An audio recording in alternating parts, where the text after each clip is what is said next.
So I will start inshallah to continue the previous sessions. In the previous session I cover amiodarone, and inshallah today I will cover the thyroid parts from chapter 5 about thyroid in pregnancy, and also from chapter 7 about thyroid disorders in children and specifically hypothyroidism, and also from chapter 11 thyroid disease in the elderly. So don't forget that these tools and files and videos are not for redistribution. This is for private use only. And also, as in all sessions, this is interactive sessions. So any question at any time is are welcome. Please stop and ask at any time. And also I already upload all of the previous sessions in the YouTube channel, and today I will continue this session. I will cover thyroid in pregnancy from chapter 5 in both third or fourth edition of the Oxford Handbook, and also I will cover hypothyroidism in children from chapter 7, and also I will discuss thyroid disease in elderly from chapter 11. This is all thyroid parts, and also I will cover thyroid malignancy inshallah, and this is the last portion in from chapter 1. So I want to discuss this question actually because Dr. Ashraf asked in the group about this question, and as I mentioned in all times, exam labs is a very essential source for the exam during preparation for the exam. This is a female, 33-year-old female, pregnant in the first pregnancy, 10th week of gestation, admitted with prolonged vomiting, secondary dehydration. So don't forget that prolonged vomiting, secondary dehydration is not pathognomonic for Graves' disease. This is also for hyperemesis gravidarum, for example. So prolonged vomiting with secondary dehydration is not pathognomonic for Graves' disease. And also she lost 6 kilograms in weight since becoming pregnant. There is a strong family history of thyroid disease. Has two sisters with hypothyroidism and also another one with Graves' disease treated by radioactive iodine. On examination, she had a small goiter, pulse is okay, blood pressure is okay, and a tremor of the outstretched hand. The urine analysis are normal, sodium, potassium, create are normal, but TSH is suppressed, less than 0.01. The free T4 is mildly elevated, the upper reference range is 22, and this free T4 is 24. Free T3 is elevated, the upper reference serum free T3 is 11, and the upper reference range of this free T3 assay is 7. So free T3 is elevated, free T4 is mildly elevated with suppressed TSH. TSH receptor antibody concentration was awaited. In addition to rehydration, what is the most appropriate next step in the management of her abnormal thyroid function test? And for answering for this question, you want to balance between the risk of the disease and the benefits. So in this case scenario, we should assess our answers according to the risk-benefit ratio. What is the answer in your opinion? To give carbimazole, labetalol, observation, propranolol, or propylthiouracil. This is in the first trimester, and the thyroid function test is thyrotoxic with some sort of family history of thyroid disease, and also have prolonged vomiting, dehydration, and severe weight loss. And TSH receptor antibody is still awaiting. Just observation for this patient. So Dr. Najah, and also you choose observation, and another one choose propylthiouracil, and also someone choose Dr. Shavani choose propranolol. Actually, propranolol in the patient with normal heart rate is not an accurate. So propranolol must be excluded from all of these options. Also, labetalol should be excluded. So we have carbimazole, which is should be excluded because we are in the first trimester and carbimazole is teratogenic, the same as teratogenicity of propylcyracil, but propylcyracil is less teratogenic. So we should choose between propylcyracil versus observation. What is the most accurate one? Beta blocker also is safe, Dr. Sadia, during the pregnancy if we use it for short duration. So if the heart rate is the patient is tachycardia, and usually in the case scenario they will mention the heart rate number, which must be more than 100. In this situation, we can choose beta blocker. So actually, propylcyracil in this case, the risk of propylcyracil is more than the benefits by treating by propylcyracil. As the patient have TSH receptor antibody, we have a sample and just waiting for the result. So waiting for more one or another day is the best option here. We have already sampled TSH receptor antibodies, so the most accurate in this scenario is just to wait the results of TSH receptor antibody. If it is positive in this scenario, I will start propylcyracil. If it is negative, so this is a gestational thyrotoxicosis which need no treatment, just asymptomatic treatment, rehydration and antiemetic drug and beta blocker if the patient heart rate is elevated. So we should balance between prescribing teratogenic drugs like propylcyracil and carbimazole versus observation. And in the American guidelines, they mention that mild Graves' disease is a benign condition during the pregnancy. So we should weight the benefit and the risk of the disease. Since Dr. Khaled, and having tremor, can we choose? No, propranolol. We usually start propranolol, which is not 100% safe. Not for a tremor. We started propranolol for actually tachycardia. A tremor is a benign condition which can be compensated during the pregnancy. So starting propranolol is not allowed for just a tremor. We started propranolol for another adrenergic manifestation. Yes?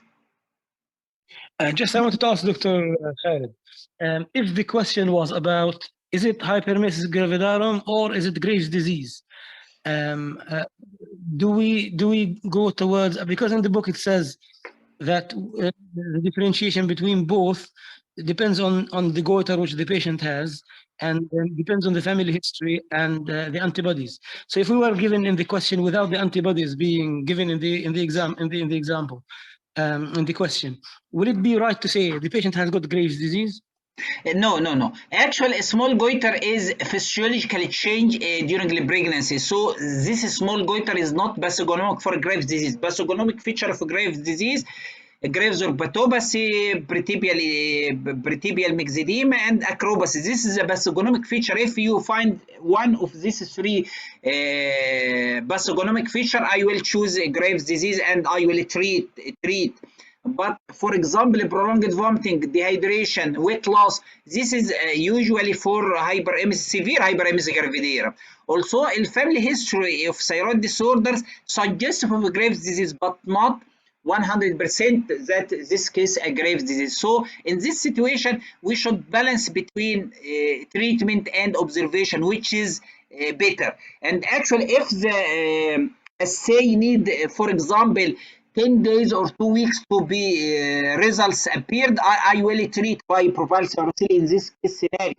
But actually, TSH receptor antibody within a few days will appear. So in this case scenario, observation is the best next step. And actually, in the exam, they want the best next step in the management. You will find, for example, 2 or 3 options are accurate, but what is the best one from this options?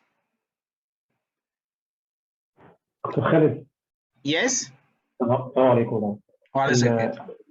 بالنسبه للبروبرانولول هو بارت من التريتمنت في الجستيشنال هايبرثايروديزم، بس امتى دي؟ يعني البيشنت دي عندها تريمورز بس ما فيش تاكيكارديا، الهارت ريت Actually, without tachycardia, a risk of propranolol outweighs the benefits of propranolol.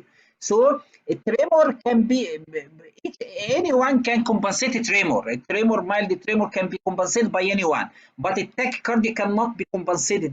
The most important is to balance between the benefit and the risk of the drug. تمام، شكرا.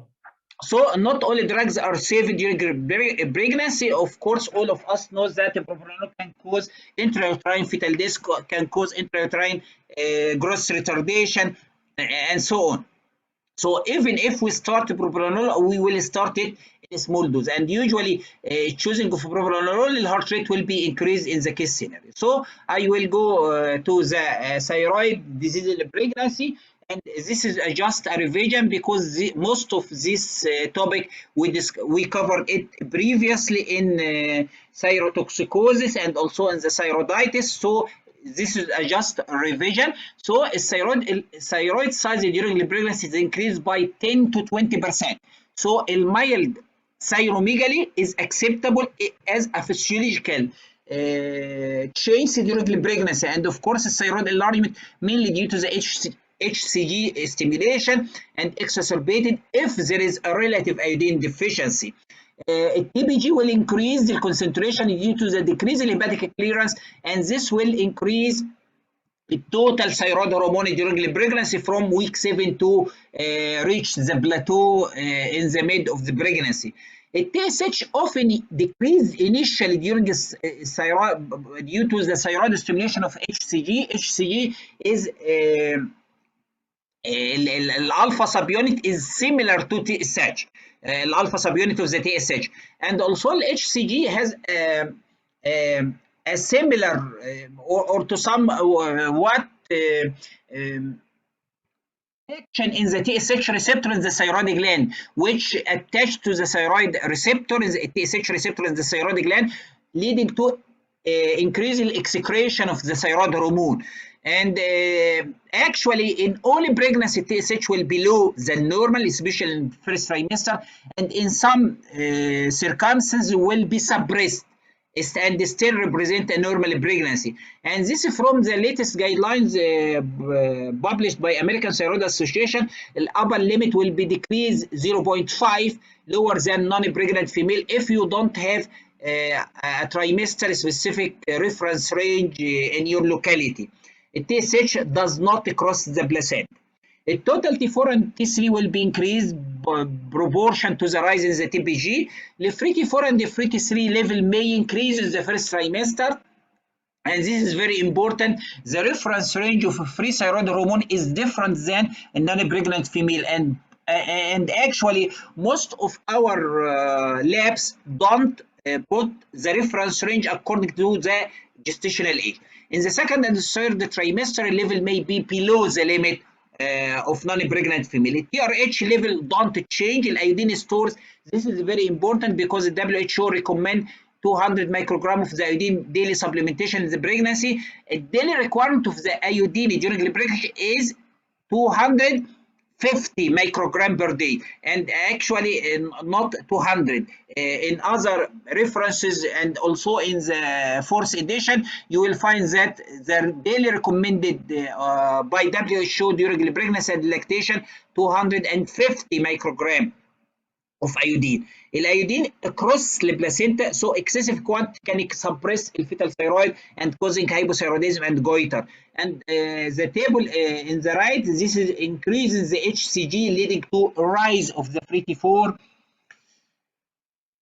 and TSH suppression, increased TPG leading to increased T4 and T3 total thyroid hormone, increased urinary iodine excretion leading to increased iodine requirement during the pregnancy, as I said 250 according to the WHO, and also activation of the adenosine type 3 leading to prevent the conversion of peripheral to T4 to T3 during the placenta, so prevent more thyroxine and more lythyronine to pass to the fetus.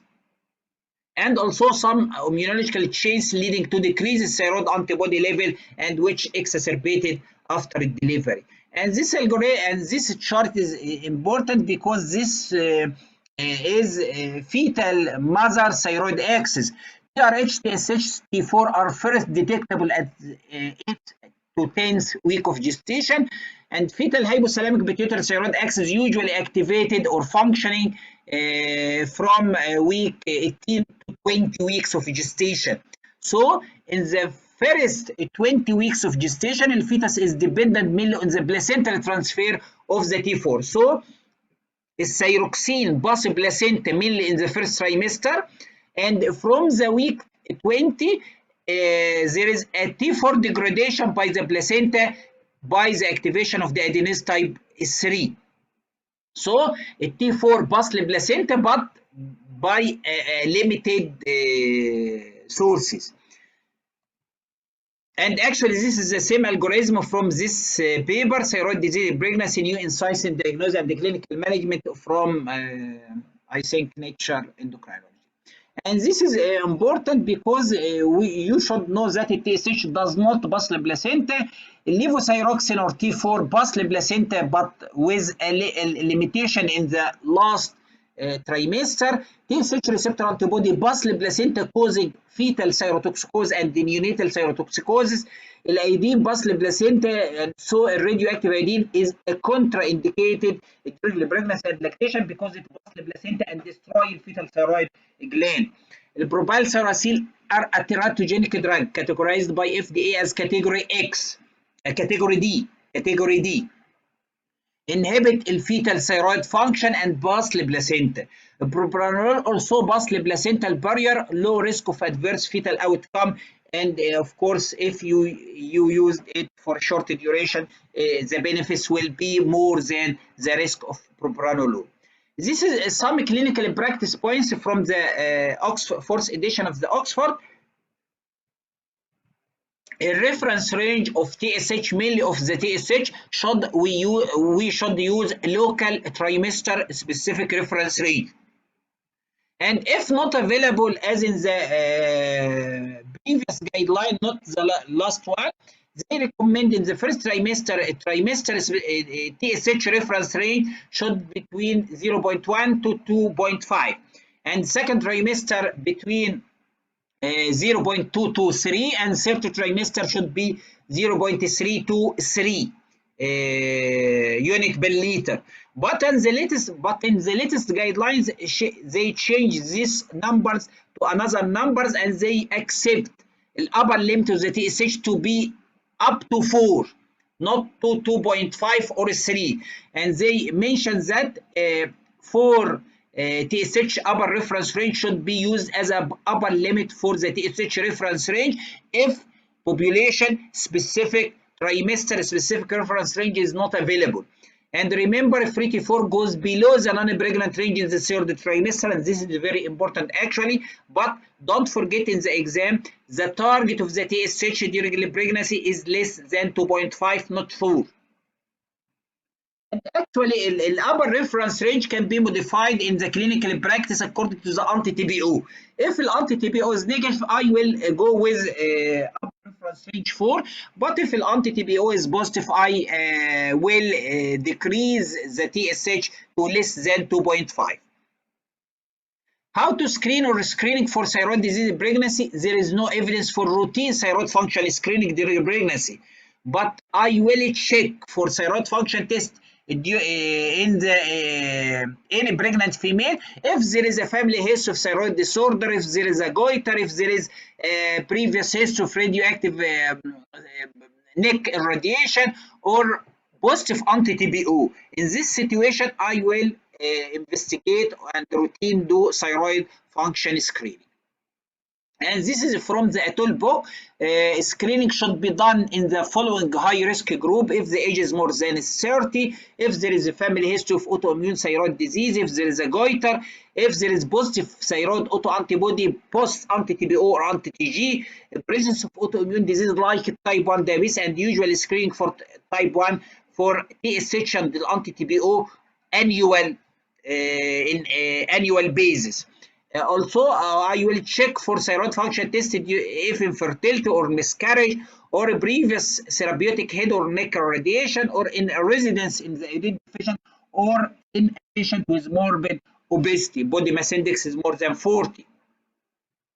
And this is gestational thyrotoxicose, and actually in clinical practice, differentiation between gestational thyrotoxicose and Graves' disease during the first trimester is very difficult. And more difficult if the female pregnant with a twins pregnancy, because in a twins pregnancy, the HCG is more and more elevated, and so mimic a TSH effect on the thyroid gland. And gestational thyrotoxicose, this is typically associated with hyperemesis gravidarum, weight loss, severe vomiting, dehydration. And also hydatiform mold can cause particular severe gestational thyrotoxicose, and in all cases of gestational thyrotoxicosis, TSH will be low with some of sort elevation of the thyroid hormone, either of course total or a free thyroid hormone. Pathological thyrotoxicose, which is a Graves' disease, usually is exacerbation of non-Graves' disease or toxic nodular or goiter. A new diagnosis of Graves' disease in pregnancy is unusual, and in most cases, the manifestation of Graves' disease is starting pre-gestation. This is because untreated thyrotoxicose is often associated with oligo or amenorrhea, which will be getting pregnancy is more difficult. Pre-existing Graves' disease may flare in the first trimester and typically improve in the second trimester, and most cases of Graves' disease usually need no treatment in the third trimester and actually exacerbated postpartum. Maternal hyperthyroidism, the incidence of gestational thyrotoxicose is about 1 to 3% of pregnancies, so very common, but the Graves' disease during pregnancy is about 0.2% of pregnancy. The maternal complication of maternal hyperthyroidism, arrhythmia, heart failure, preeclampsia, and thyroid storm, and don't forget the fetal complication, which is manifested by miscarriage, intrauterine death, neurological development, adverse effect, preterm labor, intrauterine growth retardation, and don't forget that the TSH receptor antibody, if it is positive, it crosses the placenta and causes fetal and neonatal thyrotoxicosis. How to manage hyperthyroidism in pregnancy? Of course, in gestational thyrotoxicose, this is a transient and no need for antithyroid medication. Just if the patient is symptomatic, we can start with propranolol or supportive treatment. But Graves' disease need propranolol and antithyroid drug. Antithyroid drug is teratogenic, across the placenta, categorized as category D during the pregnancy. The propyl thyroxine is less teratogenic, a risk of malformation is 0.9. And the congenital malformation of propyl thyroxine mainly genitourinary malformation. The maternal risk of liver failure is more than the carbimazole. The carbimazole, the malformation is more than propyl thyroxine. It is about a double of propyl thyroxine, but don't forget that both drugs are teratogenic. The most important side effect of carbimazole is aplasia cutis, choanal and esophageal atresia, and intestinal abnormality. And don't forget the risk is still 1.7, the same as carbimazole for those who converted from carbimazole to propyl thyroxine in the first trimester. So the book, the fourth edition of the Oxford Handbook, recommends that if the patient gets pregnant with carbimazole, you can continue carbimazole. But actually all guidelines, all societies does not recommend this recommendation. They usually recommend once the patient is getting pregnant with carbimazole, we should transfer to propyl thyroxine, at least for medical legal aspect. Even if the congenital malformation is the same risk. And also all societies recommend if the patient on carbimazole, we should render the patient e-thyroid before getting a pregnancy. We usually use advise the patient to use a good effective contraceptive method during the carbimazole treatment. But if the patient getting pregnant, we convert to propylseracin. Also, block and replacement regimen is not recommended, is not allowed during pregnancy. We should monitor thyroid function test every trimester, every 4 weeks after the dosage of changing of the dosage, and 6 weeks postpartum. Radioactive iodine, as you know, is contraindicated during the pregnancy and the lactation. Thyroidectomy, if required, in severe patient with Graves' disease, if the patient get a granulocytosis, can be done in the second trimester. So surgery of Graves' disease should be done in the second trimester. All surgery during the pregnancy should be done in the second trimester, because this question in the previous exam, they ask a question about primary hyperparathyroidism during the pregnancy. We can operate it during the second trimester.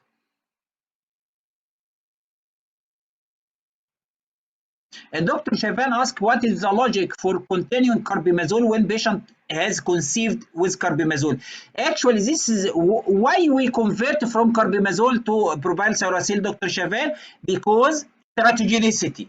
And here they mention that the risk of teratogenicity with propylseracil is 0.9, with carbimazole is 1.7, and once the patient gets pregnant with the carbimazole, the risk of teratogenicity is 1.7, the same as carbimazole.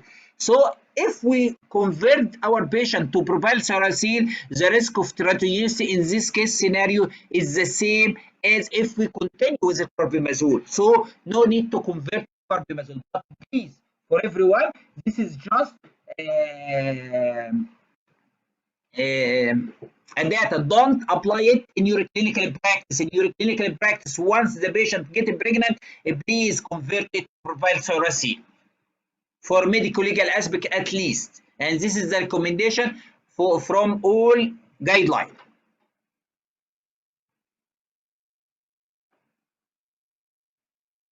And actually, this question asked in the previous exam, why propylseracil is preferred during the first trimester, because less teratogenic.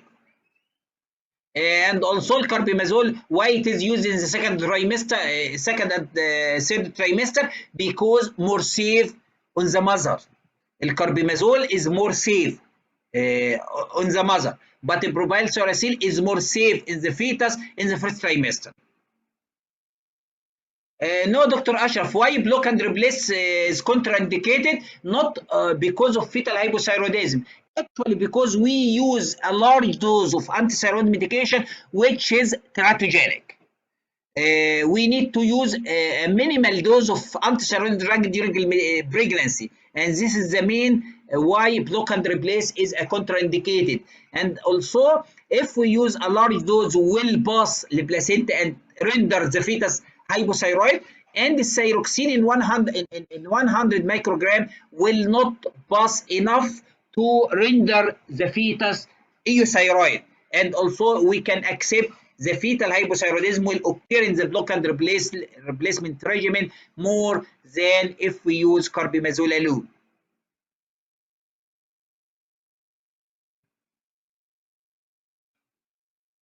So distinguishing pathological and gestational thyrotoxicose can be difficult.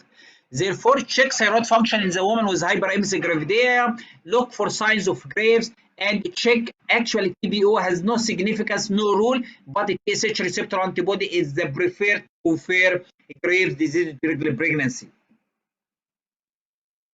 So in this case scenario, in the previous exam, they ask a pregnant female 8 weeks and no manifestation of thyroid disorder. TSH is low with elevated of the 34.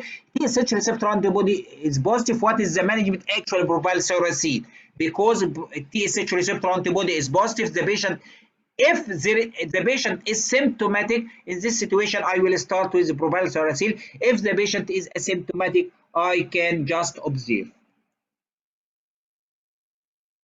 Propylseracil is recommended in the woman trying to conceive, but aim to have woman stable in the propylseracil for at least 3 months prior to the conception, and the target of the TSH is less than 2.5, actually, or is the same as hypothyroidism.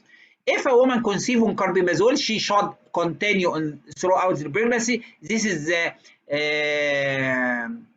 Oxford words, but don't use it in clinical practice. 18 weeks of gestation, thyrotoxic treatment, propylsauracil, carbimazole. In the second and third trimester, use carbimazole.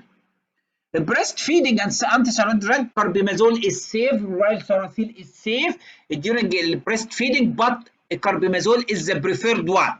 Don't choose propylsauracil except in the first trimester and also in the thyrotoxic crisis.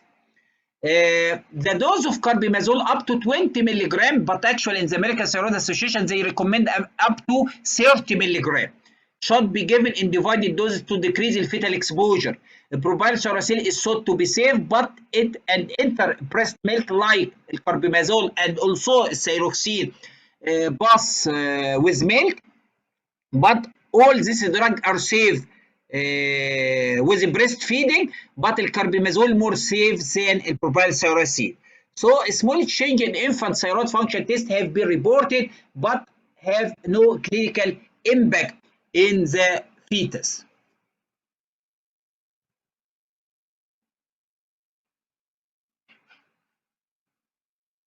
With normalization of free T4, with normalization of TSH, I can stop antithyroid medication in the second or third trimester, Dr. Asane. With normalization of this thyroid function test, actually, I can stop. And especially if the patient already in a small dose of antithyroid medication. For example, if the patient already on carbimazole 5 milligram in the third trimester, I can stop it safely. But if the patient already in 20 milligram of carbimazole, I cannot stop this large dose. I can decrease it.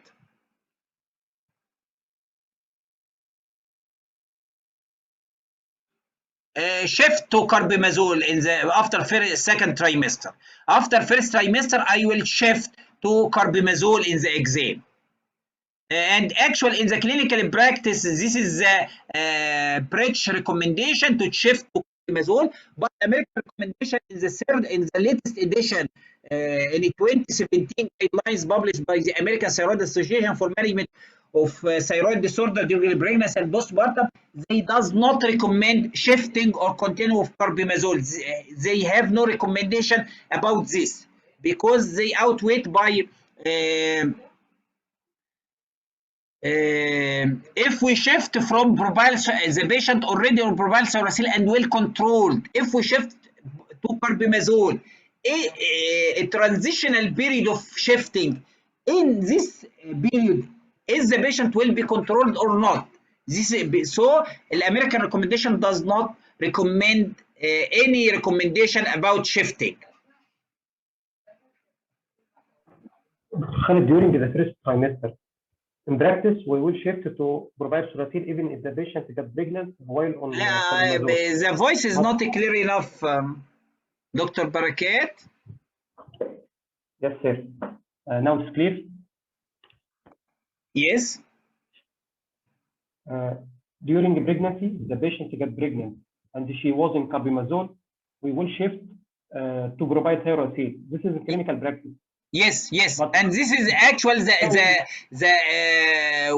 what you should choose during the exam also. Okay, so no need for this piece of information in the exam. Yes. And in a clinical practice, in the first trimester, I will shift to propylsauracil, and after the first trimester, I will shift again to carbimazole. Hyperemesis gravidarum. This is a severe vomiting with weight loss. Typically begins in the early pregnancy, especially in the twins pregnancy, and usually resolves by twins week of gestation. Biochemically, hyperthyroidism. TSH will be low with elevation of thyroid hormone, but T3 is less commonly elevated, mild elevation of the T3. But actually, thyroid function test cannot be used for differentiation between hyperemesis gravidarum versus Graves' disease alone. The mechanism of hyperemesis gravidarum or HCG has TSH-like effect, and the degree of thyroid stimulation correlates with severity of the vomiting. Usually the patient need to be rehydrated by fluid and antiemetic drug. The diagnosis may be associated with hyponatremia, hypokalemia, low serum urea, raised hematocrit, ketonuria, metabolic hypochloremic alkalosis due to the vomiting. And the dehydration can increase the risk of thromboembolism, so treatment usually antiemetic fluid and vitamin supplementation. Steroid may be needed in some cases, thromboprophylaxis when admitted to avoid thromboembolism. Antithyroid drugs, this is the most important, are not required. So antithyroid drug is not required in hyperemesis gravidarum. Overt hypothyroidism, this is also a very important topic during the pregnancy, and the treatment of hypothyroidism, actually all of us know it. It is simple, not difficult as Graves' disease during the pregnancy. Overt hypothyroidism, if TSH is more than 10, even if normally 3 to 4, this is overt hypothyroidism during the pregnancy. And some societies mention that if TSH is elevated more than a reference range with low 3 to 4, this is overt hypothyroidism. But most of authors accept if TSH is more than 10, this is overt hypothyroidism during pregnancy. The prevalence about 1 to 2%. The common cause, the most common cause is Hashimoto's thyroiditis. This is the most common cause of hypothyroidism worldwide, apart from iodine deficiency. Also, another cause of overt hypothyroidism, if the patient already diagnosed as a Graves' disease or toxic adenoma and received radioiodine therapy, or a previous thyroidectomy, or a previous postpartum thyroiditis, the risk of overt hypothyroidism is increased. And also hypopituitarism, which will cause central hypothyroidism. And this situation we diagnose by low 3 to 4, and they'll follow up usually by 3 to 4, not TSH. Maternal complication, and this is for overt hypothyroidism: miscarriage, preeclampsia, and for fetal complication, premature delivery, low birth weight, impaired neurological development. Fetal complications, these fetal complications with subclinical hypothyroidism is not as overt hypothyroidism. Preconception counseling, don't forget that it targets the TSH in the lower half of non-pregnant reference range. TSH recommendation, TSH is less than 2.5. And actually, in any pregnant female, once a pregnancy is confirmed, and already in levothyroxine, we should increase the levothyroxine by about 25 to 50% once the female gets pregnant. And some authors recommend increased dosage not by percent, but by 25 to 50 microgram, increasing the dose to ensure optimal early neurological development. The aim of the TSH in the lower half of the local reference range, or less than 2.5. This is a 25-year-old woman with a history of Graves' disease, treated by carbimazole and thyroxine, which is known as a block and replacement regimen. And she was forced to stop her medication because of the episode of streptococcal pharyngitis associated with reduced neutrophil 0.4. So this is a case of a granulocytosis. Once any patient developed a granulocytosis, antithyroid medication is absolutely contraindicated. She has recently married and is likely to try a family. She has a 4-year-old child from an aerial relationship. Which of the following is the most appropriate way to manage her Graves' disease? Radioiodine, thyroidectomy, restart low-dose oral carbimazole, start propylthyroxine, potassium perchlorate. Which the correct one? Thyroidectomy. Radio-iodine. Thyroidectomy. Yes, radioactive iodine, but she tried to make a family in the near future. Okay. Thyroidectomy. Yes. So ideally, radioactive iodine is recommended in all people, but actually, if the patient keen to be to make a family, to get a in the next few months, she radioactive iodine is not allowed. Anyone need to postpone pregnancy to at least 6 months after radioactive iodine. Actually, this is for the exam. But actually, I listened to Dr. Khalid Al-Hadidi, and he recommend that anyone, any female need to be postponed pregnancy to 1 year. But actually, for the exam, and this is a recommendation by ETA guideline to for male and female, actually not for female alone, 6 months. But in the Oxford Handbook, they recommend not to conceive for female 6 months and for male 4 months. So a thyroidectomy is the most appropriate management in this case. In the case of a Graves relapse, or if the antithyroid drug is not is contraindicated.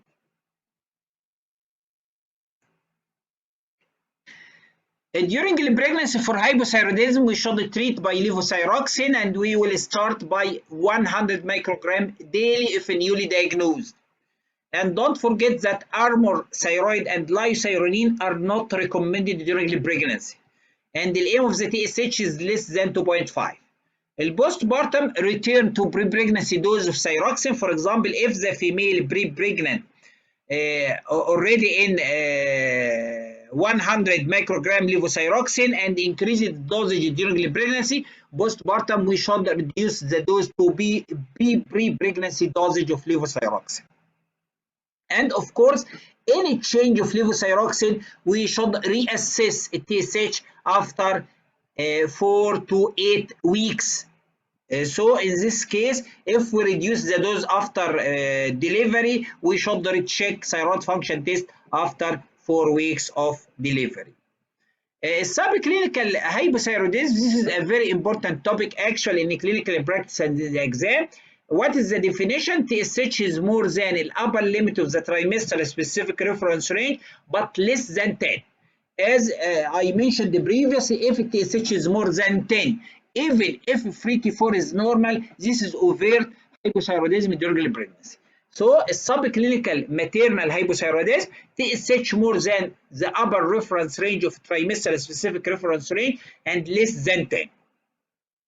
What is the maternal complication? May increase the risk of miscarriage, preterm, pairs, hypertension, eclampsia. May increase the risk. Not, we don't sure 100%. Also, fetal complication, inconstant evidence for effect on the fetal birth weight. No evidence that it affects the fetal cognitive development. But actually, in some old references, you will find that subclinical hypothyroidism will affect the fetal cognitive development. But recently, according to the recent guidelines and recommendation, no evidence that subclinical hypothyroidism affect the fetal cognitive development. So, treat or not to treat, this is not a simple task. Studies of thyroxine started at the end of the first trimester show no improvement in gestational age, preeclampsia, birth weight, neonatal complication, or childhood IQ.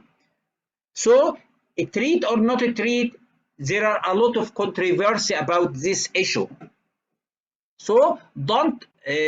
Some studies with thyroxine start earlier in pregnancy are lacking. Do recommend the treatment if TSH more than 4. This is a usual recommendation. I will cover it in the next slide. Or above the trimester specific reference range, regardless of 3T4. And actually, about 2 to 5% per year progression to frank hypothyroidism for subclinical hypothyroidism during the pregnancy. And in some exams, they ask a question about, usually in the exams, they ask a question about subclinical hypothyroidism during pregnancy. And this algorithm, I actually cover it a lot, several times. If it TSH less than 2.5, no further study. If it TSH more than 10, we should treat by levothyroxine. And in most cases, I will start by 100 microgram per day. But if the female are obese, I will start by 2 microgram per day. If the female is obese and the TSH is more than 10, I can start immediately by 2 microgram per kilogram per day. If it TSH between 2.5 to 10, in this situation, I will check for TPO. If it TPO is negative, in this situation, if it TSH between 2.5 to 4, no treatment is required, as this is the normal reference range because the anti-TPO is negative. But if TPO is negative and the TSH is more than 4 to 10, in this situation, consider treatment with levothyroxine. Some authors may recommend no treatment in this scenario, but actually, according to the guideline, according to the old recommendation, and in your clinical practice, please, if it TSH is more than 4 and the anti-TPO is negative, please treat by levothyroxine. And in this situation, I will start by a small dose of levothyroxine between about 50 to 75 microgram per day, and reassess this dosage after 2 to 4 weeks of after starting treatment. If TPO is positive, in this case scenario, I will consider treatment if TSH between 2.5 to 4, and if TSH is more than 4, I will treat by levothyroxine because it has a strong evidence that treatment is beneficial if TSH is more than 4. This algorithm is very important in clinical practice and actually in the exam, and this actually is the American Thyroid Association recommendation, and it is the same as a recommendation by Oxford Handbook. What about isolated hypothyroxemia? Isolated hypothyroxemia means low free T4 with normal TSH. Normal TSH with low free T4. And this is isolated hypothyroxemia, not central hypothyroidism. How we differentiate between central hypothyroidism and isolated hypothyroxemia? Actually, central hypothyroidism usually is not thyroid function test alone. Usually another anti-pituitary hormone deficiency like cortisol, like growth hormone, like another hormone LHFSH. And actually central hypothyroidism, if no another hormones deficient, we should search for another central etiology like pituitary lesion or brain lesion which lead to central hypothyroidism. During the pregnancy, if free T4 is low and the TSH is normal, and we exclude the central causes of central hypothyroidism, this is termed as isolated hypothyroxemia. Of course, the risk factor for isolated hypothyroxemia, iodine deficient and excess, and raised body mass index. Maternal complication, no, not known. No maternal complication, and fetal complication may be mild impairment in neurocognitive test. Treatment, no evidence that treatment is beneficial in this situation. So treatment is not recommended in isolated hypothyroxemia. Also, this is a very important topic, euthyroid but with positive anti-TPO. We face a lot of cases. A pregnant female came to our clinics with a positive anti-TPO with a very high TET, and the TSH is normal regarding trimester specific reference rate. This is known as euthyroid but positive anti-TPO. What is the risk? Maternal risk, increasing risk of miscarriage, maybe increasing risk of developing overt hypothyroidism later on, and also a risk marker for postpartum thyroiditis. This is a very good marker for development of postpartum thyroiditis. What is the fetal complication if anti-TPO is positive? Risk of preterm delivery, preterm birth. Treatment, no robust evidence that treatment with levothyroxine improve the pregnancy rate or outcome.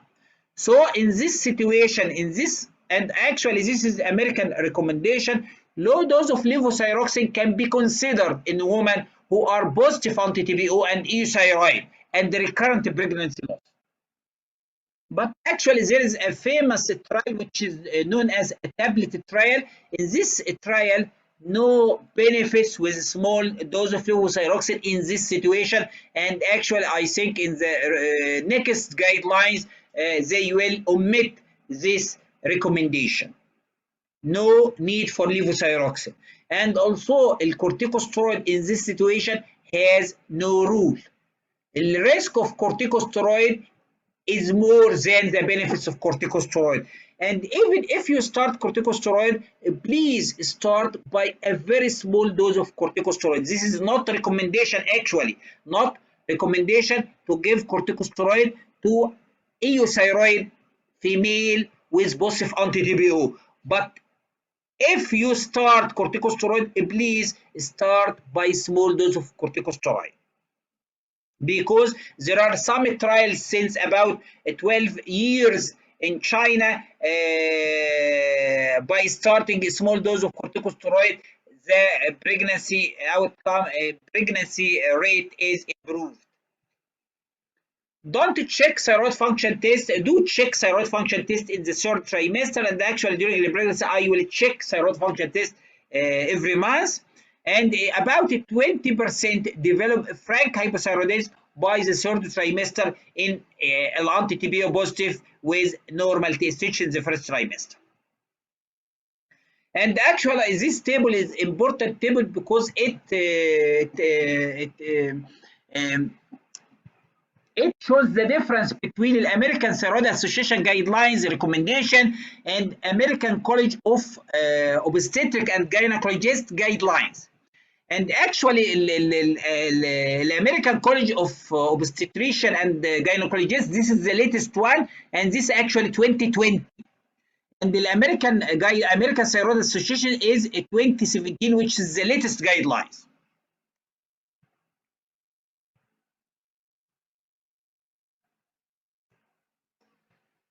So in each one, if the TSH is more than 10, actually this is a symbol. The American College of Obstetrician and Gynecologist recommend to treat only if TSH is elevated with low free T4. If free T4 is normal, no need to treat according to ACOG recommendation. This is a sample. But in American recommendation, if TSH is more than 10, I will treat. If TSH is more than 4 with positive anti-TPO, I will treat. If TSH is more than 2.5 and positive anti-TPO, I will consider a treatment. If TSH is between 4 and 10 with negative anti-TPO, I will consider a treatment. If TSH is less than 4 with negative anti-TPO, I will not treat. If isolated hypothyroxemia, no treatment.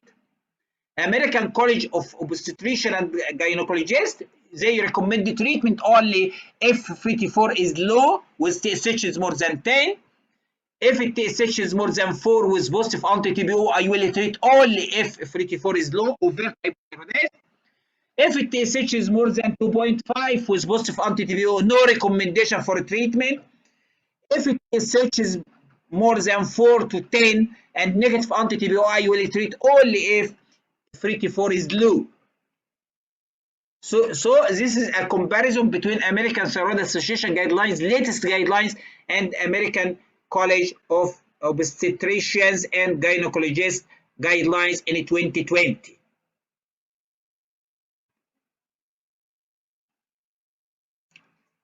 So Dr. Barakat asked a question about,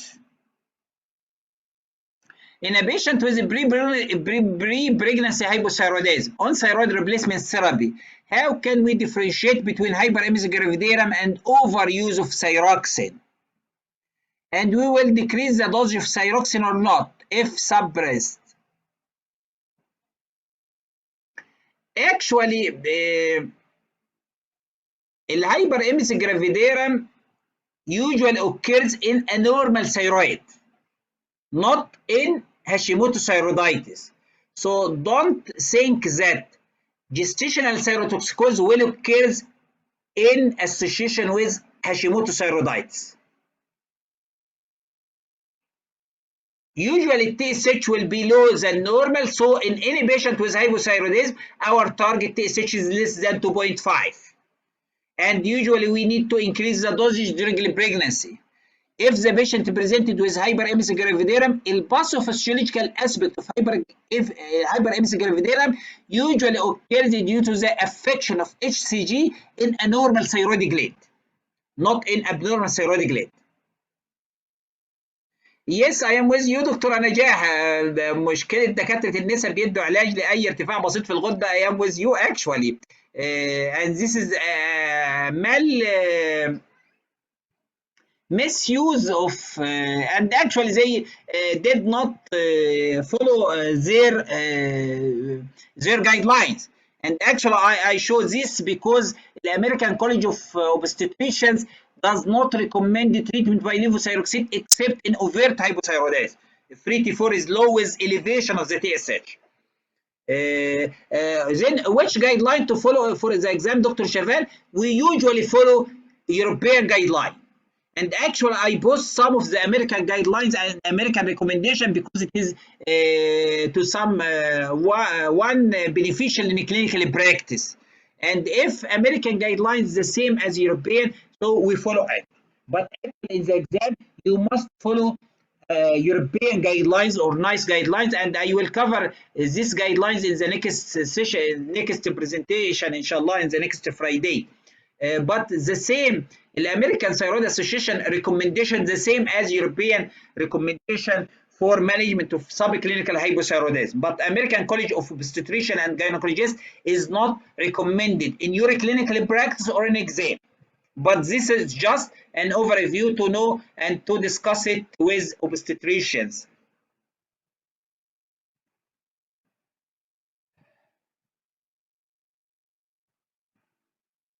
In postpartum thyroid dysfunction, this is a very important topic because in most cases, this patient presented to our clinical practice by thyrotoxic stage of postpartum thyroiditis. TSH is low with elevation of the free thyroid hormone, and most of physicians start by carbimazole, and after a few weeks, the patient go back with iatrogenic hypothyroidism because the carbimazole induced hypothyroidism.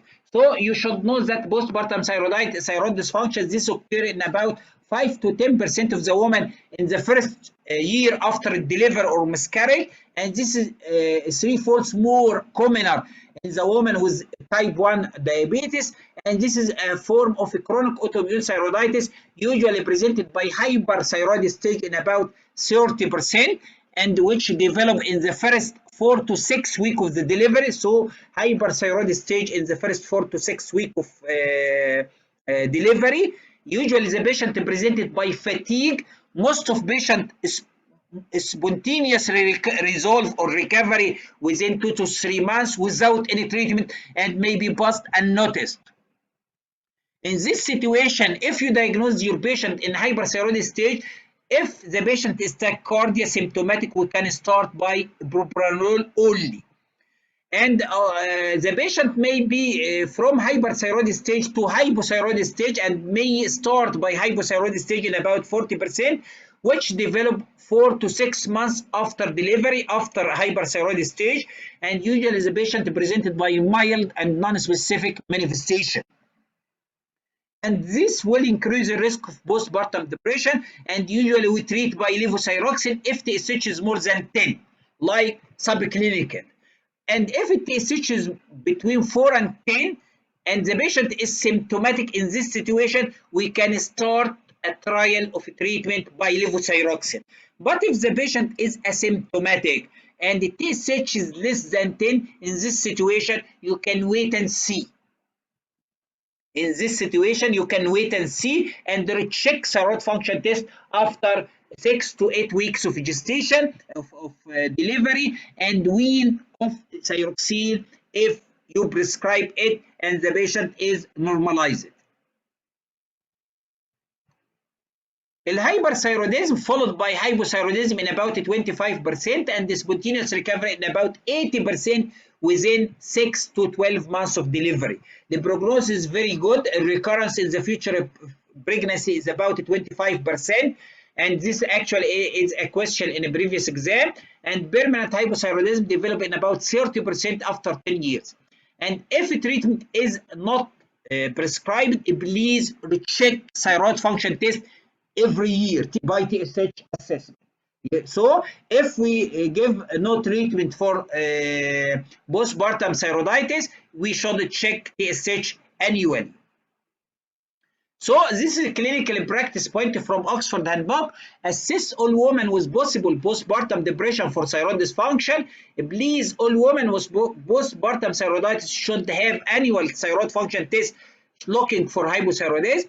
Please consider checking thyroid function test in early pregnancy and postpartum in all those increase the risk of thyroid dysfunction like diabetics, autoimmune disease, previous treatment with almutizumab and the checkpoint inhibitors.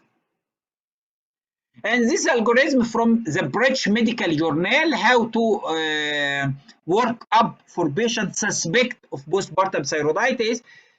We check for TSH. If it is normal with symptoms, I will recheck thyroid function test after 4 weeks. If abnormal, I will reassess free thyroid hormone. If the free thyroid hormone is low in this situation, this is overt hypothyroidism, I will consider treatment. If the free thyroid hormone and the TSH is thyrotoxic, and in this situation, I will check for signs of Graves' disease. If it is presented, I will treat as a Graves' disease. If no signs of Graves' disease, I will check TSH receptor antibody. If it is negative in this situation, this is a case of postpartum thyroiditis. If it is positive, so this is a case of Graves' disease. If we cannot doing TSH receptor antibody, we can doing radioactive iodine uptake scan by technician, but with specific precautions. If the female is lactating, in this situation, if the uptake is high uptake, diffuse uptake, this is a Graves' disease. If low uptake, this is a postpartum thyroiditis, and I will repeat thyroid function test in 4 weeks. So this is an important algorithm to check for postpartum thyroiditis if you suspect postpartum thyroiditis, and how to differentiate between postpartum thyroiditis with postpartum Graves' disease.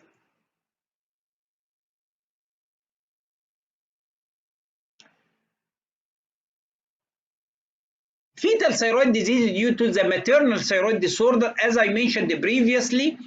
Graves' disease usually due to TSH receptor antibody, pathogenomic of Graves' disease by TSH receptor antibody. So a TSH receptor antibody is passed through the placenta. So any pregnant female with a previous history of Graves' disease which treated by radioactive iodine or surgery may still have a high TSH receptor antibody, which will pass through placenta, which can affect the fetus thyroid gland. All women with previous or recurrent Graves' disease should have TSH receptor antibody measurement in the first trimester. If it is positive, I will check it in the beginning of the third trimester, and if it is positive, TSH receptor antibody is positive in the third trimester, I will check the fetus for confirmation of fetal thyrotoxicosis.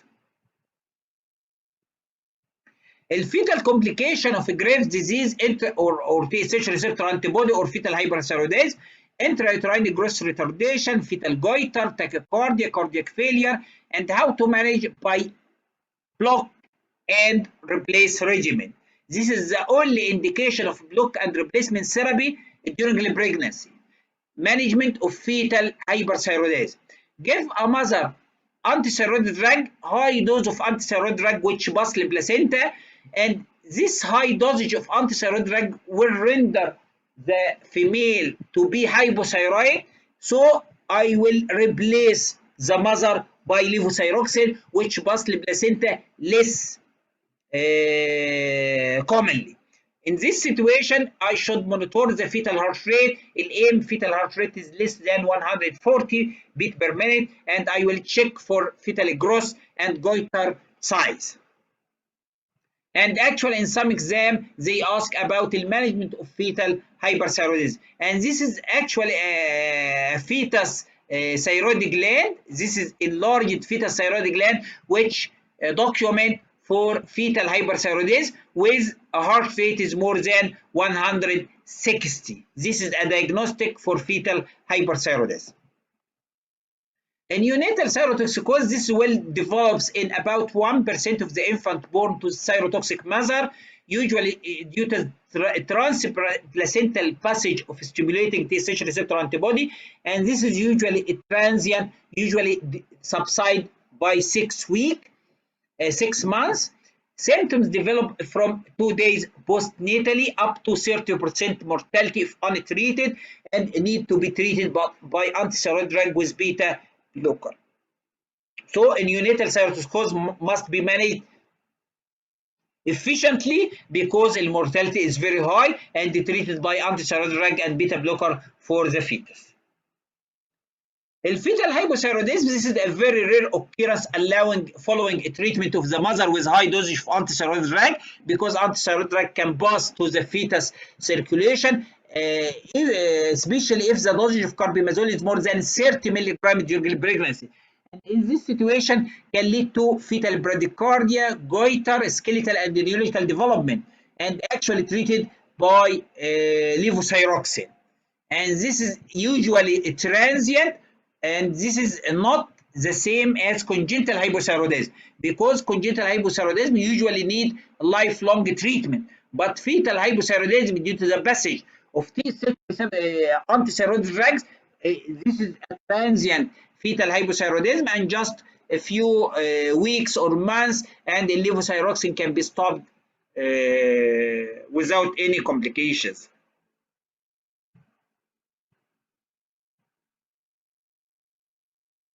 This is a thyroid during pregnancy from the thyroid endocrinopathy in pregnancy, and I will go to the chapter 7 pediatric endocrinology, and just to slice about hypothyroidism during children.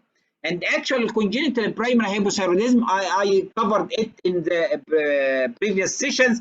Actually, is detected by neonatal screening program, and hypothyroidism presenting in childhood is usually autoimmune origin, and this is different than congenital hypothyroidism, because congenital hypothyroidism usually due to the agenesis of the thyroid gland or agenesis of thyroid gland. This is a hypothyroidism in children, which is presented in children usually due to the autoimmune Hashimoto's thyroiditis. Childhood hypothyroidism may present with a growth failure alone. Bone age is often disproportionately delayed, rarely in the puberty, timing, and pituitary hyperplasia. And actually, in the previous session, I put pituitary MRI, which showing pituitary hyperplasia due to untreated chronic hypothyroidism. T3 and T4 is usually low with elevation of the TSH with positive thyroid autoantibody, and we should treat by levothyroxine 100 microgram per cubic millimeter per day body surface area. And if we treat by levothyroxine, this will result in catch-up growth rate unless diagnosis is late. And this growth chart is very important, because in the exam they will give a growth chart and ask for diagnosis, and in most cases they will put Cushing growth chart. Actually, in the Cushing growth chart, you will find that body weight is more than normal, so it is obese with short stature. So this is a very important growth to study growth chart, and I will cover it inshallah in some of separate session. So this is a growth chart for a child presented by childhood hypothyroidism, and in this situation, the child is short stature. Once we treat by levothyroxine, gross velocity is increased to be normal, and at later on with levothyroxine الheight normal regarding age.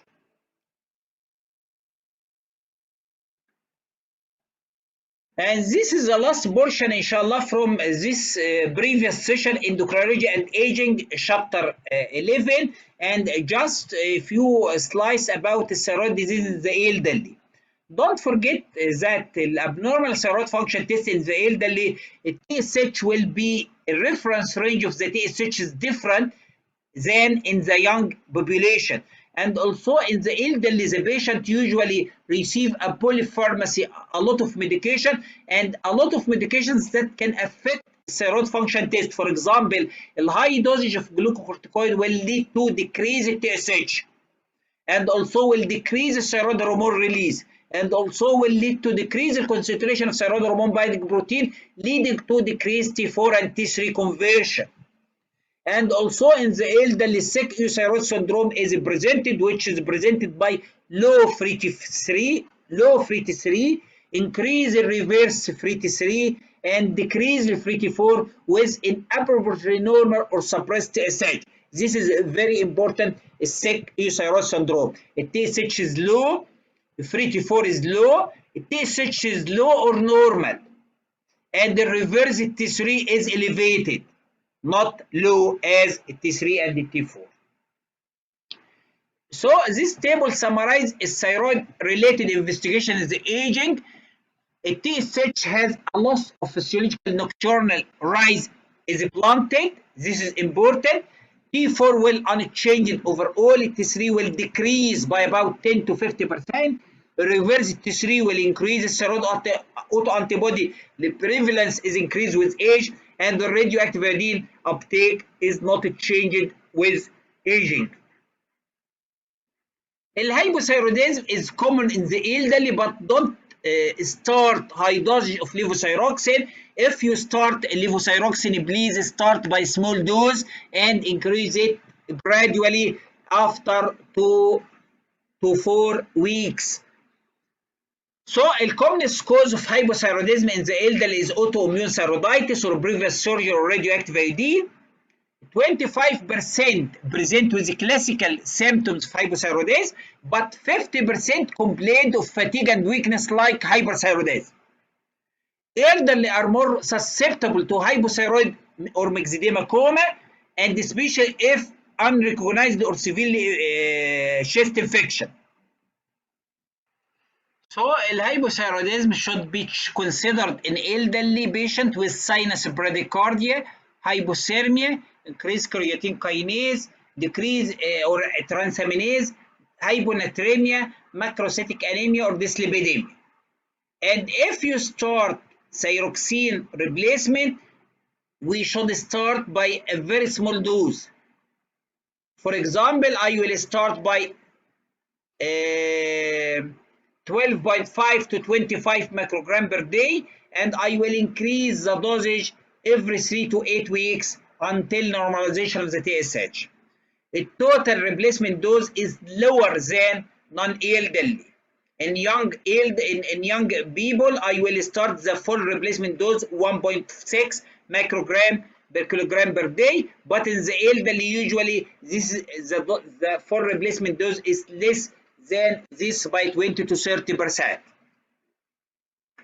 And also I will start by small dose if the patient, young patient with cardiac disease.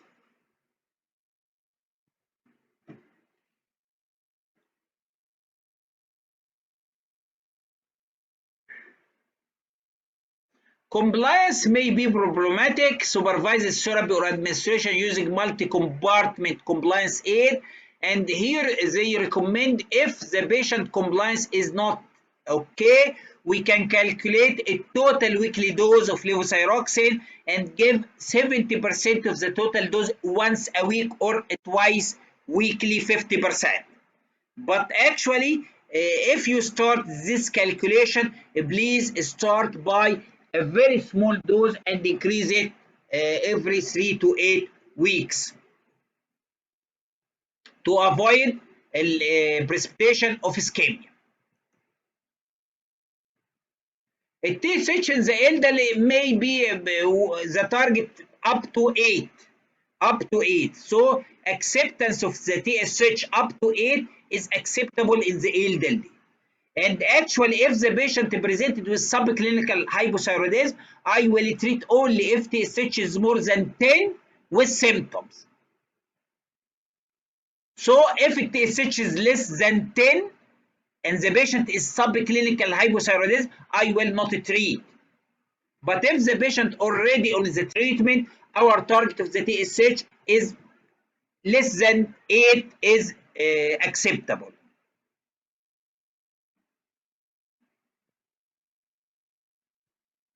Dr. Najah, as I mentioned, this is the acceptable target in the elderly, and in some other authors may recommend less than 5. But actually, if it is 8, it is very acceptable in the elderly.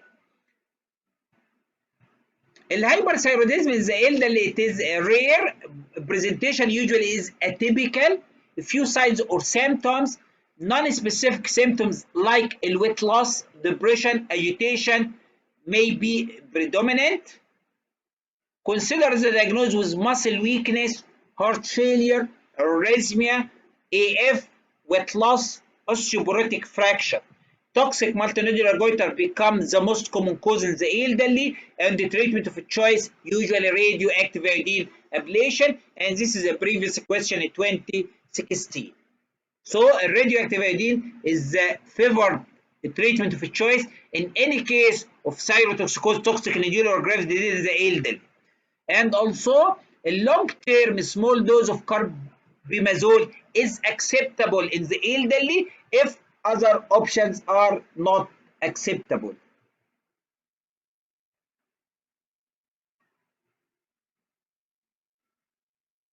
A subclinical hypothyroid disease in the elderly, isolated elevated TSH is common. TSH level is rise in the healthy elderly. Treatment is not does not appear to improve symptoms in those more than 65-year-old. A more cautious approach to replacement. Isolated completely suppressed TSH is associated with increased cardiovascular mortality, increased heart failure, AF. So subclinical hyperthyroidism must be treated in the elderly, especially grade 2 if TSH is less than 0.1, and especially if there is increased cardiovascular mortality or increase in heart rate or AF. And also evidence for treatment is unclear if TSH is below normal but not completely suppressed. This is a grade 1, and in some situations I will treat. Goiter, diffuse goiter become less frequent in the elderly, and a risk of malignancy is increased if a thyroid nodule appears in the elderly. So if the age is more than 60 or the age is less than 10, risk of thyroid nodule malignancy is increased. The management similar to that of the multinodular goiter in the young patient. And actually, this is a 32-year-old woman present with a stridor associated with retrosternal goiter. What is the most appropriate investigation of her airway obstruction? And actually, Flow volume loop. a toxic, this is a multinodular goiter making obstruction, and this is Pemberton sign. What is the answer? Flow volume loop. Yes, how to treat? Surgery. Surgery, yes, this is correct. So the flow volume loop is the most accurate way to assess the airway obstruction, and the treatment by the surgery is the best option once compression is presented. Because actually in a lot of the exams they ask a question about how to manage this elderly one. Thyroid cancer, inshallah, if we have time, I will cover thyroid cancer in this session. But the total incidence rate for thyroid cancer is unchanged, but the papillary thyroid cancer is commoner in young and middle-aged population. Over 50% of the thyroid cancer in patients over 60 years are papillary thyroid cancer. The follicular thyroid cancer, the peak incidence in 6 decades, and the prognosis is poorer. Anaplastic thyroid cancer, this is the least the baddest prognosis one. البيك incidence in 7th decade, المortality is very high, and this is usually rapidly growing hard mass, and the prognosis is very poor. The sarcoma and the lymphoma are commoner in the elderly, and don't forget that medullary thyroid carcinoma is a sporadic form, have a mean age at presentation of 47 years, and I will cover medullary thyroid carcinoma actually in several situations. In thyroid cancer I will cover it, and also in chapter with adrenal I will cover it, and also with multiple endocrine neoplasia I will cover medullary thyroid carcinoma, because it's very important topic, and in the exam is very important. And actually how to treat thyroid cancer in the elderly, the same as younger patient.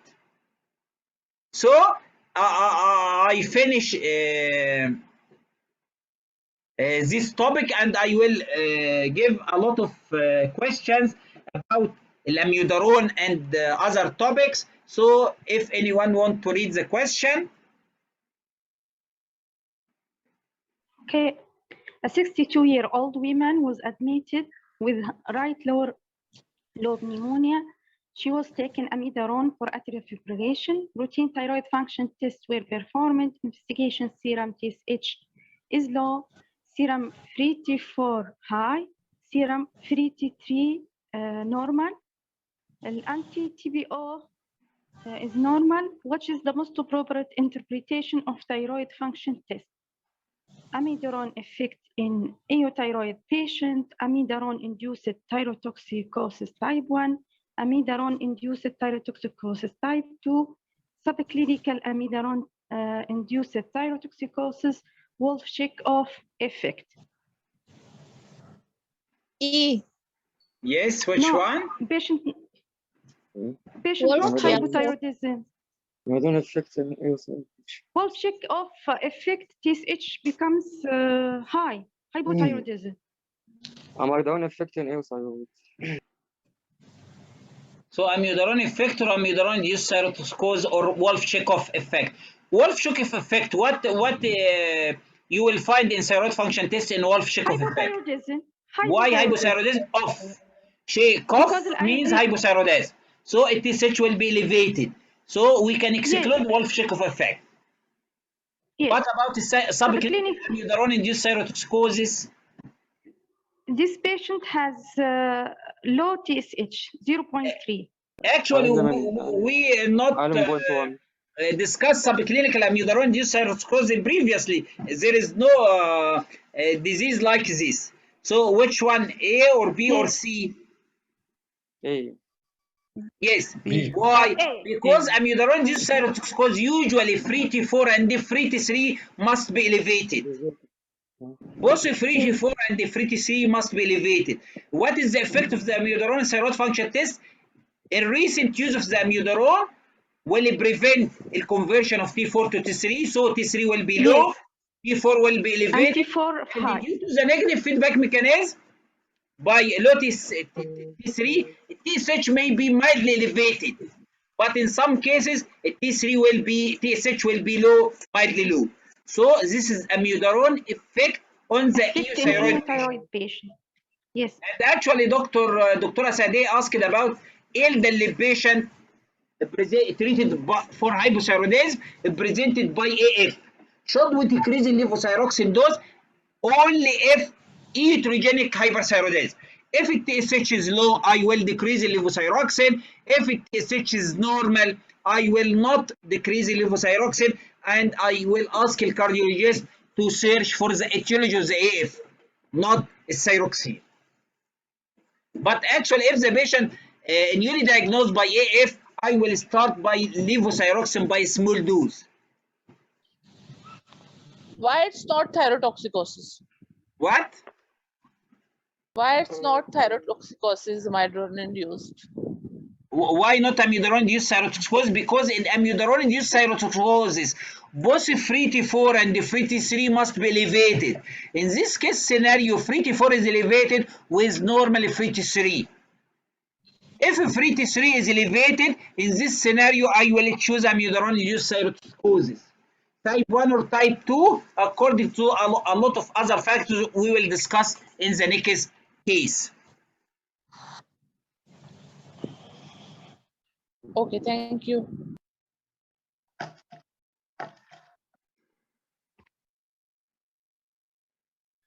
Okay, this is a 70-year-old female retired teacher referred to thyroid clinic with 3 months history of anxiety, recurrent palpitation, increasingly sweating, past medical history of hypertension, and if he is taking amiodarone, lisinopril, bisoprolol.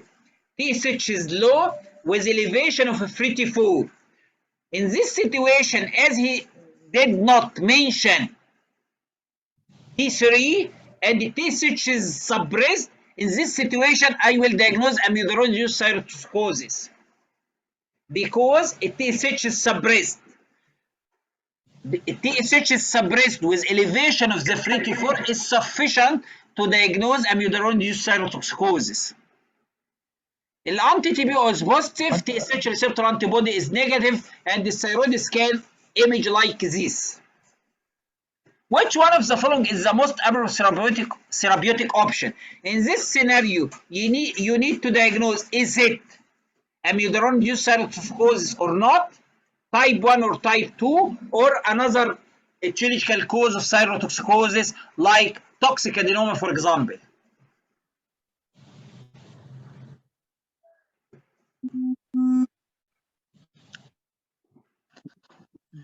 We have a mosaic options, some choose B, some E, some D. Type 1 because the isotopes is high. The isotope is high or there is abnormal focal uptake, Hot localized nodule. uptake, which is denote what? Toxic nodule, which means Toxic nodule. abnormal thyroid tissue. So type 1 is more common in abnormal thyroid tissue. Yes. So what is the treatment? Iodine ablation. What is the treatment of iodine? What is the most appropriate treatment for amiodarone-induced thyrotoxicosis type 1? Carbimazole. So the most appropriate therapeutic option here is carbimazole, because this is amiodarone-induced thyrotoxicosis. But what is the long-term treatment? Radioiodine. No, surgery. Usually the surgery is the preferred option because high dose of the amiodarone, high dose of iodine will render the patient resistant to radioactive iodine ablation. Radioactive iodine ablation is the second option after the surgery if surgery is not appropriate. So long-term treatment of amiodarone-induced thyrotoxicosis type 1 is surgery, the preferred option. Radioactive iodine can be done, but after very long duration. So here, yes. Anti-TPO, antibody positive, why? Yes, anti-TPO is positive. This is with type 1. Can be normal, yes. And Also can be positive in normal population. So, anti-TPO per se cannot differentiate between type 1 and type 2, but actually it is with type 1 more than with type 2. But why we choose type 1 amiodarone-induced thyrotoxicosis? Because the radioactive iodine here is thyroid uptake is 28, actually is 28, and there is a focal lesion in the thyroid gland, so this is abnormal thyroid tissue. So I will cover this, I will enlarge this one. Here he mentions that thyroid uptake is 28. In normal range is about 5 to 35. So this is a normal uptake, but actually there is a focal uptake. But actually thyroid scan in type 2 is usually near to be 0 uptake. So in type 1, the uptake will be low or normal or increased, but in type 2, the uptake will be near 0. And don't forget, the most accurate to differentiate between type 1 and type 2 is continuous flow Doppler sonography. And the second one is thyroid uptake. Iodine scan. Yes. Why not a toxic nodule? Actually, the most important, because here the uptake is normal, Dr. Asma.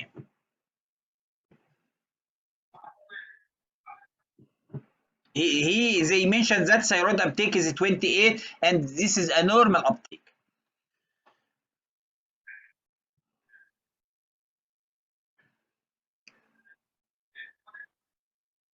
Yes, it is difficult, and actually in the exam there are a question difficult and some of the questions easy question, but actually this is a question the same like final exam. So in each question it try to pick some of important points. This is a patient presented with palpitation with loss and intractable AF, and already on bisoprolol and amiodarone, presented by bilateral tremor, no eye signs, and the ventricular rate is about 100 beats per minute. It is suppressed with elevation of the freaky force, so this is amiodarone-induced thyrotoxicosis. TSH receptor is negative, uptake less than 1%. What is the most appropriate management option here? Steroid. Steroids. Type 2, yes. What about stop amiodarone? What? No. What about option D, stop amiodarone? Not controlled. You need to discuss Intractable. this with cardiologist. Take Intractable. up to 52 days. It has no effect actually. The half-life of amiodarone is 52 days, and stopping amiodarone has no effect in this scenario. Why you diagnose this case as amiodarone-induced thyrotoxicosis type 2? Because uptake, not TSH receptor antibody. Because the TSH receptor antibody, not the all thyroid autoantibody present in the, we have TSH receptor antibody, anti-TPO, TG antibody, and so on. So thyroid uptake scan will be less than 1%, 0% in cases of type 2 amiodarone-induced thyrotoxicosis. How to manage? Prednisolone. Don't forget that most of cases of amiodarone-induced thyrotoxicosis type 2 will be euthyroid and no need for long-term treatment. So in every case of amiodarone, they will ask about the etiology, how to differentiate between type 1 and type 2, and how to manage.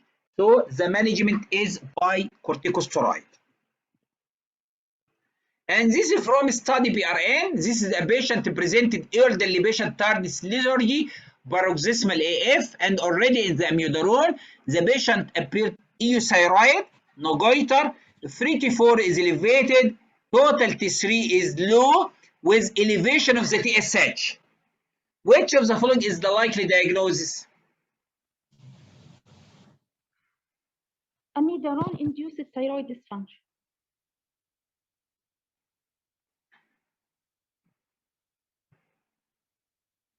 Of Yes, course, amiodarone-induced. thyroid. What about the Hashimoto thyroiditis?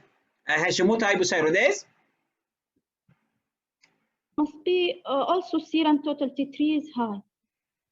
No. Total T3 has no role in the hypothyroidism actually. Okay. But in Hashimoto thyroiditis, 3 to 4 will be low, not elevated like in this scenario.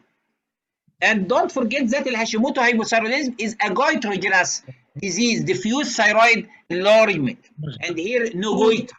But Hashimoto thyroiditis will be presented by low 3T4 or normally 3T4 if the patient is subclinical hypothyroidism. Why we excluded TSH secreting pituitary adenoma here? Option 5.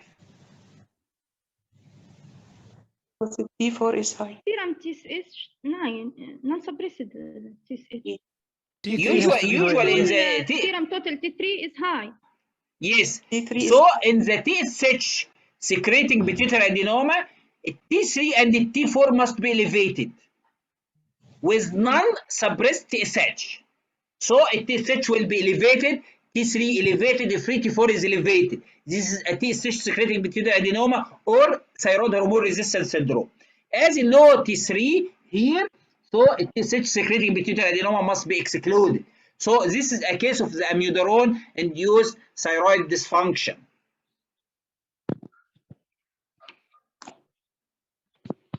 And here is this 32-year-old female undergo a radioiodine uptake scan, and this is reported to show generalized reduced uptake. In which of the following would this result be expected?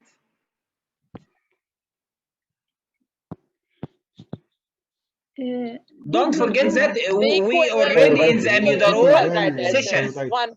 What? Thyroiditis. Thyroiditis or 5, type 1 amiodarone-induced thyroiditis. 1. Type 1 may be low, may be high, may be normal. Yes. Digliofan's thyroiditis, low uptake. Type 1 uptake is high. Increase uptake. Actually, in type 1, as I mentioned, actually in the book, you will face that in type 1, uptake will be elevated, but actually in the guidelines, the uptake in type 1 will be low or normal or elevated. So in this scenario, the most important to know that the quadrivial thyroiditis presented by generalized reduced uptake. So the right answer is 1. Okay, I just give this case scenario to conflict you actually. If Another localized reduce, I will choose cancer. What? Okay. What? If the question localized reduce uptake, I will choose 4 thyroid nodule. Yes, localized increase uptake. Increase uptake. If localized increased uptake, I will choose toxic adenoma or multinodular toxic goiter. No. Thyroid nodule with papillary thyroid cancer, cold nodule. No. Actually, most this is important actually in clinical practice. Most of benign thyroid nodule are cold nodule. Okay, this is very important. 95% of thyroid nodule are cold, and most of cold nodules are benign nodule. Papillary thyroid cancer is a cold nodule, but not all cold nodule means papillary thyroid cancer. Okay? Okay. Toxic nodule exclude the papillary thyroid cancer by about 99.9%. And Dr. Khalid, it's usually more than 3 centimeters, as you said, right? Yes, any nodule to be toxic must be larger than 2 centimeters or 3 centimeters at least to be toxic. And actually, I think this is the same previous question. A patient presented by weight loss, palpitation, tremor, and already in amiodarone. The TSH is low, T4 is elevated, T3 elevated, uptake less than 1. What is the most appropriate next therapeutic option? Why? Because this is a type amiodarone-induced thyroiditis type 2. Yes.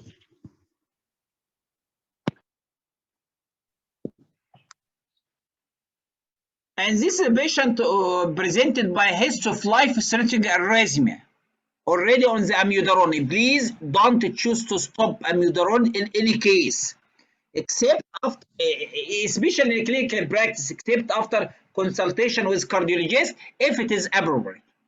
And already the patient is defibrillated 2 years ago, and the patient is asymptomatic. TSH is elevated with low T4. What is the next therapeutic intervention you will consider?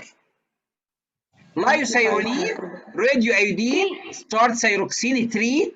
Why to treat in this case scenario as the TSH is just 15?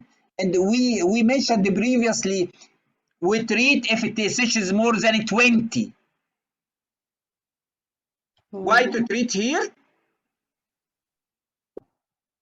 2T4. because of T4. Low free T4. This is overt hypothyroidism. So if 25 free T4 is microgram per normal, I will treat only if TSH is more than 20. If TSH is less than 20 and normal free T4, I will treat only in specific situations. If the patient is symptomatic, if the patient is high cardiovascular risk, in this situation, I will treat a trial of treatment. In this situation, this is overt hypothyroidism. This is amiodarone-induced hypothyroidism, and I will treat by which dose? 25. Why 25? Why we not start by 50 microgram per day here? Patient is elderly. Because the patient is elderly. Because the patient is cardiac. These two conditions will need a small dose of levothyroxine.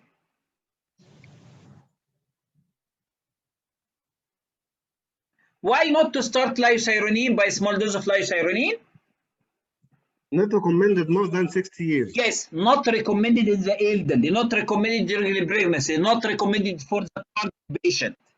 So, liothyronine is not recommended for the elderly, not recommended for the cardiac, not recommended for pregnancy. Don't forget this.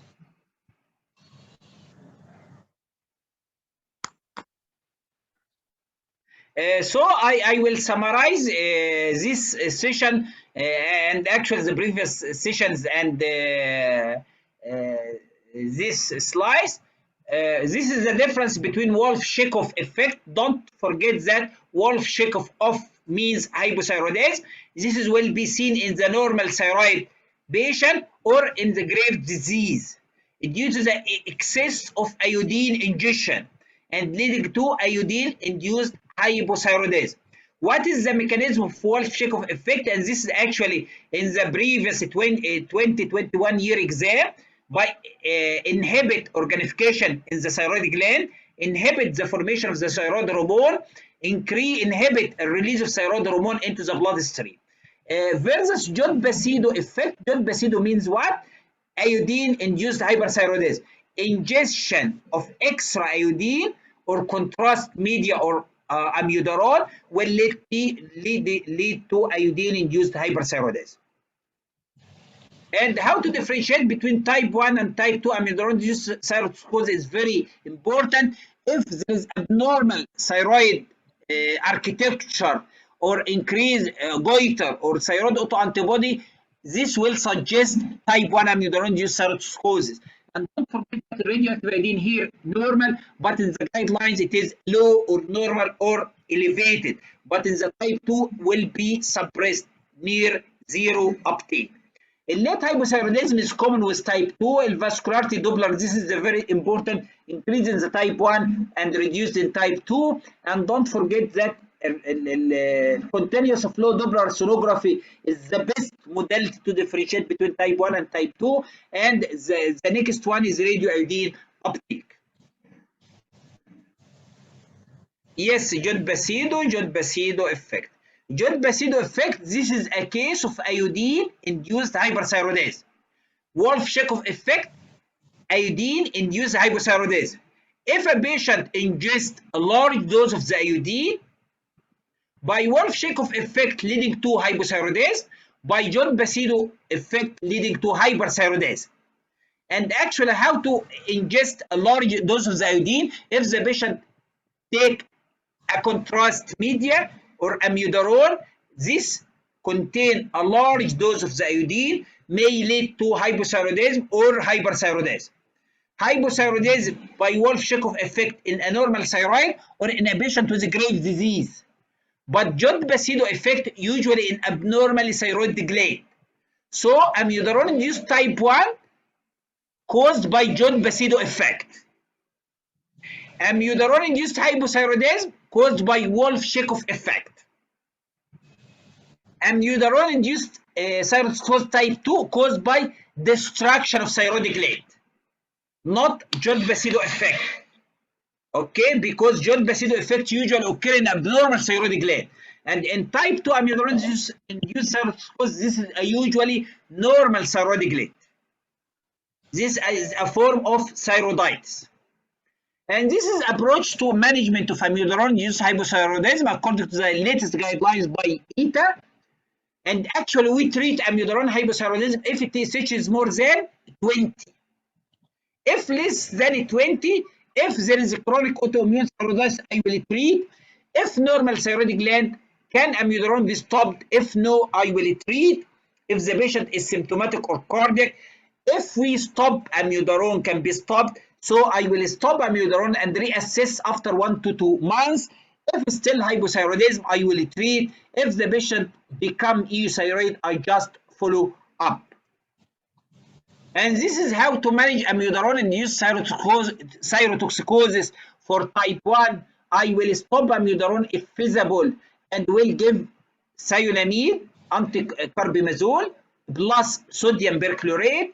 If the patient rendered euthyroid, I will go to definitive thyroid treatment by thyroidectomy is the first choice, or radioactive iodine is the second choice. Type 2 will be induced. Amiodarone can be continued. I will treat by oral glucocorticoid, and most all patients will be remit and just a follow up. Most cases we cannot differentiate between type 1 and type 2, and this is a very important example in clinical practice. So in this situation, I will start by a combination of cyanamide plus oral glucocorticoid, and I will check T3 after 2 weeks. If rapid improvement of T3, in this situation, this is a type 2, and I will stop cyanamide. If no improvement, so this is a type 1, and I will stop glucocorticoid.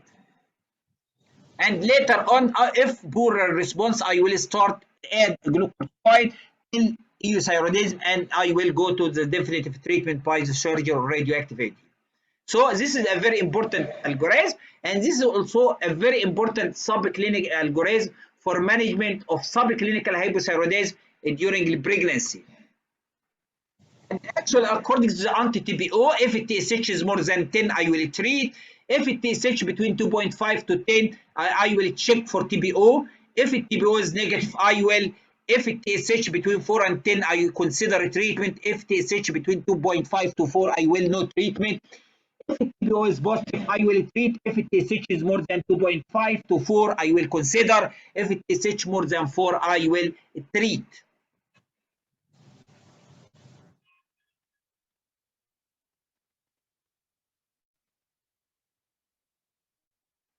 So even with high half-life of amiodarone to continue in amiodarone type 1, no, it will be stopped in type 2, yes, if it is visible according to the guidelines, and if improvement in this situation, we need no treatment.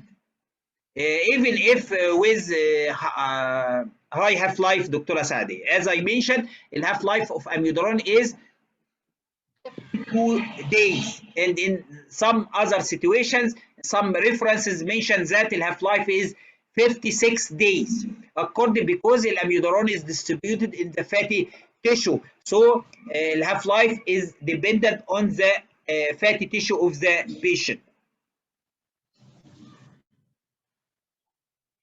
So I will actually the exam labs question I already uploaded for the subscriber, and also I upload practical diabetes, the latest one, and inshallah today I will upload the latest edition of the official site of MRCB and European Board, extracted from the website since few days.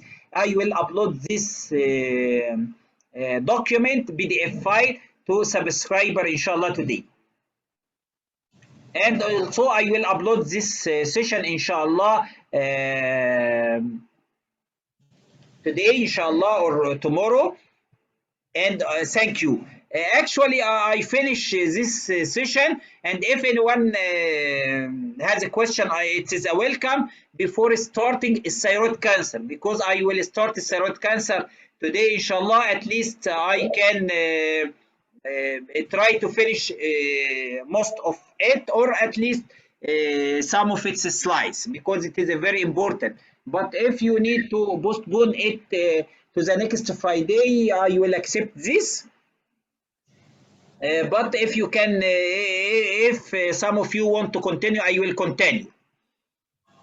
Dr. Khalid, let's do it احنا يا next باشا Friday. نستبون. Next Friday. لا continue or not? Not. No. No? My Okay. opinion no. خلاص يبقى Dr. so Khalid, I will finish today 11:30 inshallah p.m. inshallah and actually I prepare guidelines to the next Friday, so I will inshallah the next Friday continue thyroid cancer, and inshallah guidelines I will postpone it to the next session, because I actually collect the guidelines.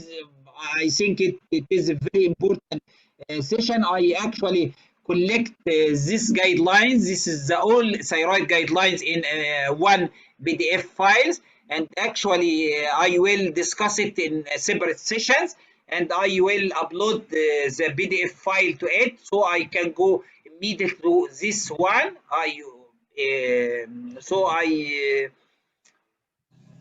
It is a very important file actually. Thyroid disease and assessment. I will cover these guidelines in a separate sessions, inshallah, after thyroid cancer. We can take rest and then recontinue thyroid cancer if possible. How many slides is thyroid cancer? بس for صلاة العشاء بعد صلاة العشاء we will continue if that possible. And I am with you. If you want to choose just a rest for 15 minutes and to continue thyroid cancer, it is okay. If you want to postpone to the next Friday, it is also a welcome. I think to postpone it, I think a lot of you choose postpone. Dr. Ahmed, Dr. Saneh, Dr. Saadi, rest and continue. Dr. Shavan postpone. Okay, I will postpone actually. So within less than 1 minute, Zoom will stop, and actually I will continue in the next Friday, inshallah, by thyroid cancer. I will discuss thyroid cancer, and also I will upload the guidelines, and in the next session I will cover thyroid guidelines, all thyroid guidelines actually, because this is a very important topic. Okay, thank you. Dr. Khaled? Yes. So if Zoom is stopped, I will continue to just take questions. دكتور خالد ازي حضرتك؟ يا اهلا وسهلا. معك دكتور آلاء. ازي حضرتك دكتور خالد؟ انا السلام عليكم. وعليكم السلام ورحمة الله وبركاته. دكتورة آلاء. ازي حضرتك دكتور خالد؟ الحمد لله، ربي يبارك في حضرتك. الله يخليك دكتور خالد، عشان لسه داخله بس متاخره. معلش دكتور خالد، انا بس كنت عايزه دكتور خالد بالنسبه للناس اللي زينا اللي عايزين بريبير اليوروبيان بورد، الوقت دلوقتي بدري قوي ان احنا نذاكر، ولا ممكن الموضوع بوستبون قبل ما يقرب الامتحان؟ ايه راي حضرتك؟ مرتبط. I think start early is the better, and actually endocrinology usually need to practice it actually. To get the benefits from studying, you need to practice endocrinology in every day. So it is better if you prepare for European board to start early as possible, to at least to not lose your previous data you gained in previous study. Because European board exam is the same as SC exam, so the same sources, the same guidelines, the same recommendation. So this is a very important to start as early as possible. Okay, doctor. The date of the European board, the same, the June or the yes, the same time, the same exam, the same all regulation of European board, the same as SC exam. At the same time, the same centers. The same time in the center. Okay, Dr. Khalid. Yes, Dr. Amy, I upload the videos for subscribers, but there is some other videos in the channel. Anyone can see it, but usually all sessions are uploaded to subscriber.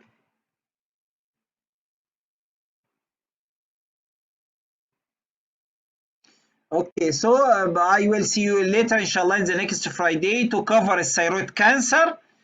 and inshallah after thyroid cancer I will cover we have a lot of very important topics. Thyroid guidelines, this is a very important topic, and I will cover actually in separate sessions because it is a large topic, very large, very many numbers of the published guidelines, actually NICE and the European Thyroid Association and EU GOGO guideline. I will cover Society of Endocrinology guidelines, and also I will cover in separate sessions practical thyroidology, which is a practical aspect of thyroid disorders, and also in a separate session I will cover previous exam questions, and so we will finish by two sessions for solving question exam lab at Tulpok and official website and study BRM. So I think we have about 5 sessions to finish thyroid and to start the diabetes inshallah. Actually PayPal account I try to do it actually and I get no response. Actually for PayPal I don't know how can I do it, but from Western Union I can accept Western Union transfer if it is applicable to someone. But actually PayPal I asked a lot of my colleagues in Egypt, and I have no answers about its applicable here in Egypt. So thanks for all of you. Any question is welcome at any time. Jazakallah khair. Dr. Khalid, just very quickly, I wanted to say, is it something that you won't think about doing pituitary? Yes, Dr. rather than Ashraf? diabetes? Is it not possible for you to rethink about continuing with pituitary rather than diabetes? What, Dr. Ashraf? Actually, I will. Just what I was saying is that I appreciate that you prepared for the diabetes sessions after the thyroid. Inshallah. Is it not that possible to do pituitary, or just I was thinking is not? Actually, I prefer pituitary to start pituitary after thyroid, but most of my colleagues recommend starting diabetes because the large portion in the exam is diabetes. Actually, the largest portion in the exam is diabetes, followed by thyroid, and followed by pituitary and adrenal and parathyroid. They so most of you recommend diabetes to start with diabetes, but actually, if large numbers of subscribers choose to start with pituitary, I recommend starting pituitary. Pituitary is more difficult than diabetes in clinical practice.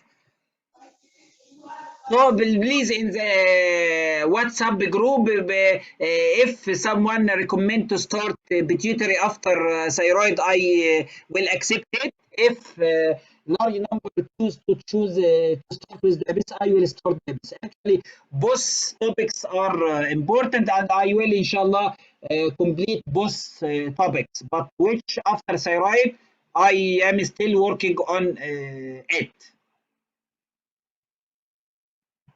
Okay, Jazakallah khair. Okay. Dr. Khalid, I will thought about diabetes for pituitary in the channel, inshallah. Thanks for all. Assalamu alaikum.